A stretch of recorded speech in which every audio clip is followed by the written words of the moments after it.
বাংলাদেশে অন্তর্বর্তী সরকার দায়িত্ব পালনের সময় হিন্দু সংখ্যালঘুদের ওপর নিপীড়নের অভিযোগ নাকচ করেছেন প্রধান উপদেষ্টা অধ্যাপক মোহাম্মদ ইউনূস।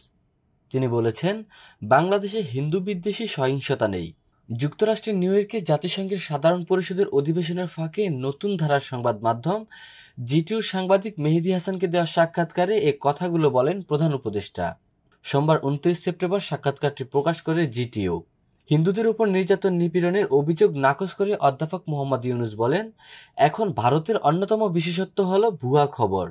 2024 সালে গণঅভ্যুত্থানের মুখে ক্ষমতাচ্যুত হন শেখ হাসিনা। এরপর অন্তর্বর্তী সরকারের প্রধান হন শান্তিতে নোবেলজয়ী অধ্যাপক মোহাম্মদ ইউনূস।